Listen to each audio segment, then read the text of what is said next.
Of Aaron Rodgers' first press conference since returning to the Packers. Aaron, what was this all about for you? Well, I mean, that's kind of a loaded question. I think, there was a lot of things that transpired. This wasn't, a draft day thing, This was, started with a conversation in February after the season ended. And I just expressed, my desire to be more involved in conversations that directly affected my job.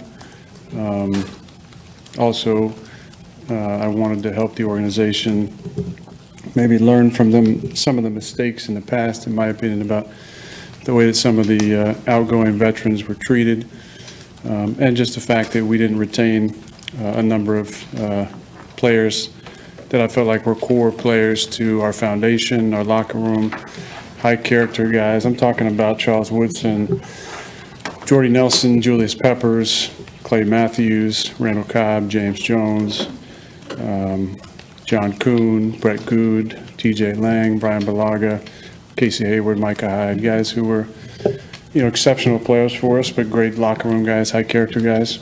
Many of them who weren't offered a contract at all, or were extremely lowballed, or were, maybe in my opinion, not given the respect on the way out that guys of their status and stature and high character deserved. And then it kind of progressed from there into a commitment for the 2021 season and beyond. That really wasn't given at any time. So for me, I had to assess the situation, not necessarily wanting to be a lame duck quarterback, especially after an MVP season, which I think you can understand. And then the other part in February was wanting to be a part of conversations involving free agents, which has never happened in my career. I've trained with a number of NFL guys most of my career in the off seasons. My agency, Athletes First, has had a number of high draft picks over the years. I've tried to pass along information. Hasn't really been used, shall we say. So I wanted to offer my services as a recruiter, and I think we can all understand, Green Bay isn't a huge vacation destination. People are coming here to play with me, to play with our team, and knowing that they can win a championship here. And the fact that I haven't been used in those discussions was one I wanted to change moving forward. And I felt like based on my years, the way I can still play, that should be a natural part of the conversation. As that progressed from that point, nothing really changed on that front. So we got into March, and the conversation changed. As I felt like if you can't commit to me past 2021, and I'm not a part of recruiting process and for agency, if I'm not a part of the future, then instead of letting me be a lame duck quarterback, if you want to make a change and move forward, then go ahead and do it. That obviously didn't happen. Like I said, it wasn't a draft day thing. There were conversations for a number of months leading up to that. Post the draft, I think what basically happened was then they said, we'll give you some money now. Let's see if we can throw some money at you. I said from the start it wasn't about the money. Obviously, I didn't show up for the off-season program or mini camp. To me, it was bigger than this. It was about trying to be a resource for the organization that I care about and love so much. So when the money came at me, the other part is, the backstory to that is, after the season, there was a part of me that did think that there would be conversation about an extension. Based on my cap number this season, next season, it seemed natural based on the way I played to at least have a conversation about it. It wasn't a conversation, not until into May. And that to me seemed like an analogy that you guys understand. You guys have a fantastic year at work. You write some great stories. You go to your boss and say, I just had an incredible year. I think I deserve a pay raise or some security. And the boss says, let's just see how it goes. A couple months down the line, you get another job opportunity, you go back to your boss and say, hey, I got this amazing job opportunity. And we say, whoa, no, we love you. We do want you to stick around. We do care about you. Just have the same feeling, and so, I said it wasn't about the money, and the way that felt, kind of just doubled down on that. Nothing really changed throughout the summer. There were obviously some developments in the last week or so, but I was really working on myself and my own mental state throughout the summer, and at various points deciding if I wanted to even keep playing. But the fire still burns, and I wanted to be on a football team, and we got some things figured out in the last few days, and I'm here. So along those lines, Let's go one at a time. Y'all get a chance. does the Randall Cobb move, is that, not that's the answer, but does it show you that there's a step in the right direction from the organization's part to listen to you and respect your thoughts on personnel? Well, look, I'm really excited Randall's coming back. He's obviously a dear friend and a guy I still believe in that can really play. He falls into that category that I mentioned earlier of guys who left here, who were high character guys. It's the desire that I've talked about before to finish as a Packer that's always been really important to me.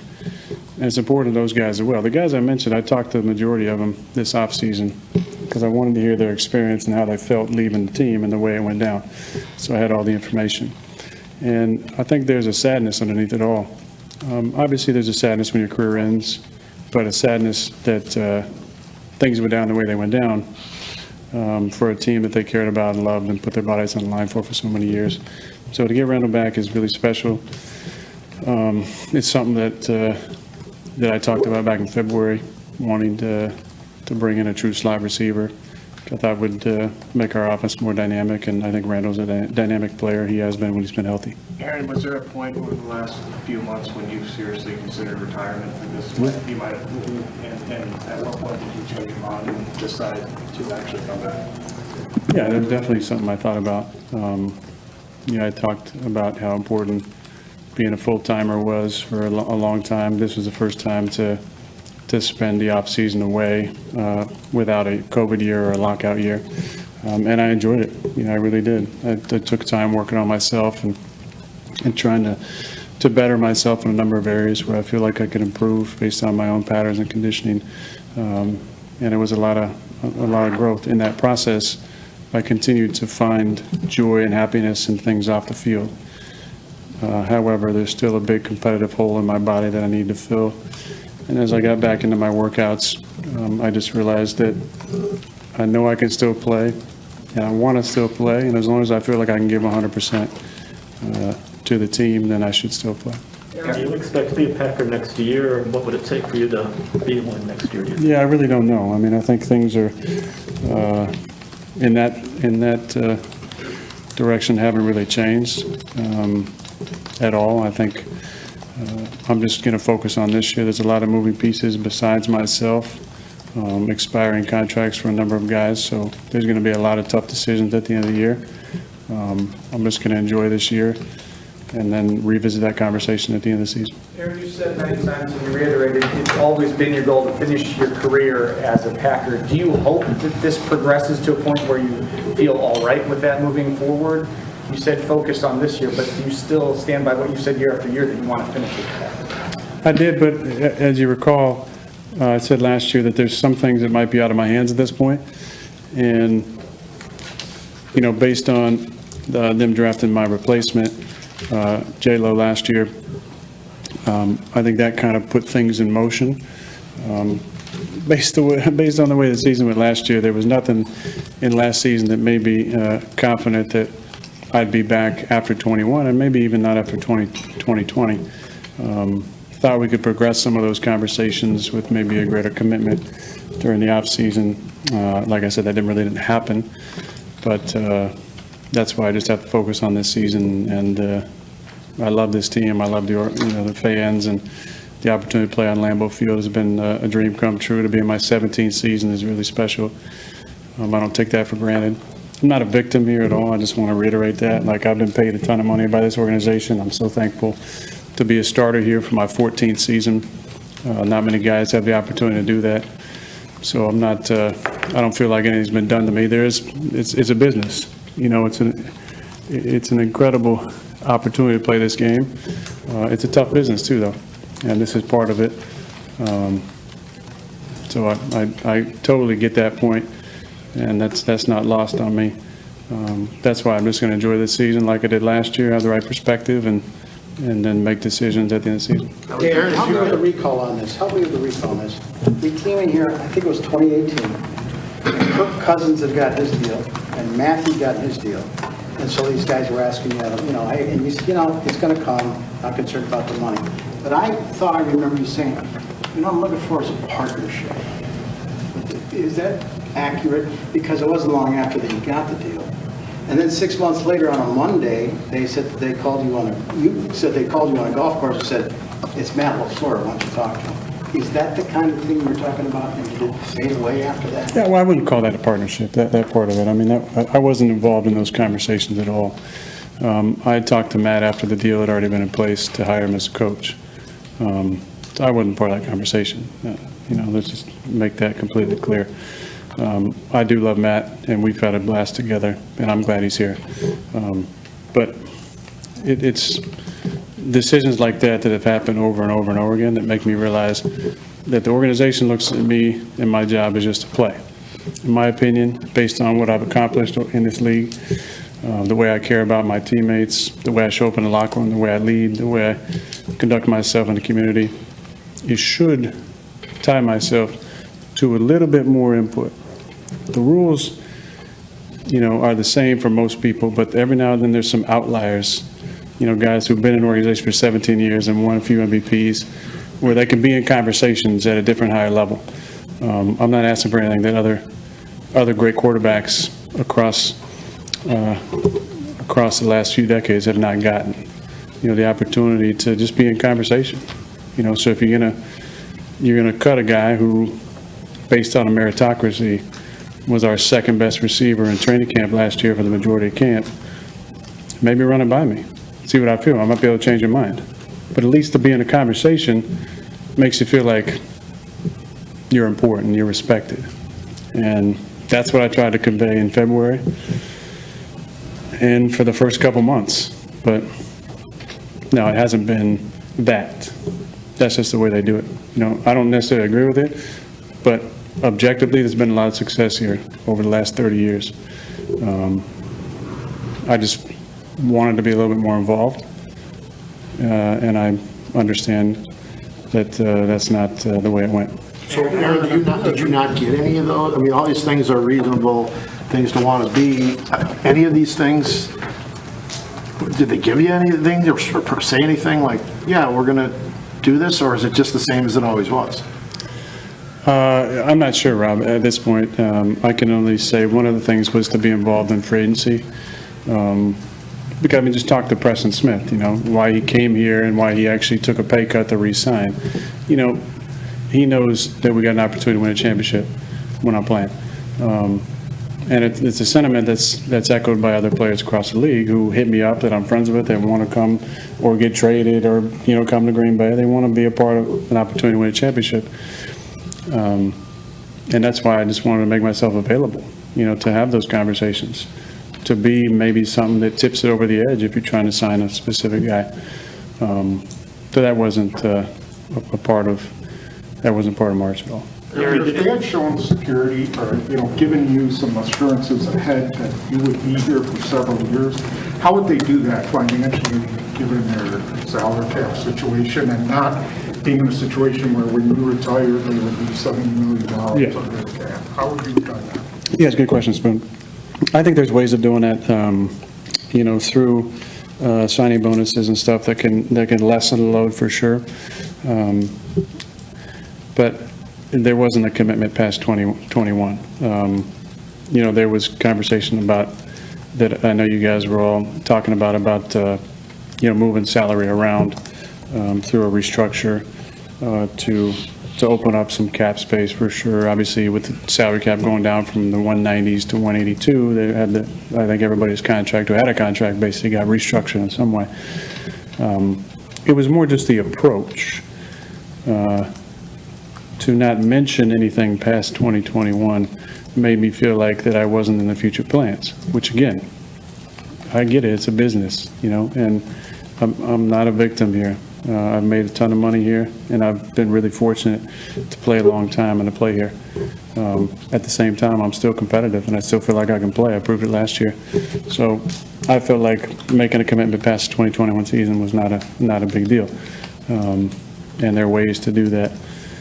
That wasn't necessarily accomplished, and so that's why we're here. Aaron, you said back in March that the team, you basically came to a conclusion that, okay, if you're not going to commit to me beyond the season, like, let's just move on now. The Packers were very steadfast, both publicly and privately, to other teams. We're not trading him. Do you want to be here right now? I do. I love my teammates. I love the city. I love my coaches. You know, it is a lot of fun to be back here. And like I said, I'm competitive. And I realize the type of team that's in place here. It's a team that's has a lot of talent on it. It's been close the last couple of years. So I'm definitely excited about this season. I've had a lot of great conversations over, I'd say, the last 2 weeks with various teammates, past and present. And it's definitely refueled the fire to go out and lead and perform at my best. I felt really good today after a long hiatus, just being back out there and feeling like the rhythm and the timing and the accuracy was where I wanted to be. So I feel really good about being back. It's fun to see a lot of the guys to walk in the locker room. You know, it's strange after so many months, but it's fun to see the guys, see the old guys, the trainers, the equipment staff. Andy Gruber, I just gave him a hug. I hadn't seen him. He wasn't here all last year. So there's a lot of fun things about being back, and I understand the opportunity that's here. Aaron, how would you characterize your relationship with Ryan Jenkins, where that is today? And was there ever a point this offseason where you asked for his removal from the show? No, and I would say it's professional at this point. Eric, you mentioned here today that you strongly considered retirement this you considered retirement this offseason. For that to change in the last week, what transpired, and is it as simple as them doing something, going out and getting Randall Cobb to prove that it's not mere words to get you back in the building? Yeah, I mean, that definitely was important to me. But again, I think it was conversations with some former teammates that I had. You know, a lot of those guys I mentioned are retired, and talking to them about their retired life and picking their brains about what it looks like was good for me. I also wanted to see how my body responded after some of the intense training over the last couple of months, and I felt really good. Anything, you talked about how that kind of refueled your fire, those conversations, anything that stood out, anything, I don't know if it's anything you want to share in that regard? No, I'm not going to share that. Hey, Aaron, there's been a lot here to digest, but one thing I'm not clear on, did you get the right to basically decide where you're going to play next year if you choose to play? No, that's not what I've been told to understand, no. Aaron, with all of these different reports that are coming out this offseason and some of the people speaking for you, what would you say was the biggest misconception about this entire process? That the media loves to make stories when there's not enough content to put out there. And look, I realize, you know, there were times I could have said something, but I firmly believe that there is wisdom in silence. And also, I love this city, this organization, and I didn't want to get into a pissing match with a team that's employed me for 16 years, paid me a lot of money. I felt like handling things behind closed doors was the right way to do it. There were some leaks for sure. I can promise you, I didn't have a part in any of those. My representation has assured me the same thing.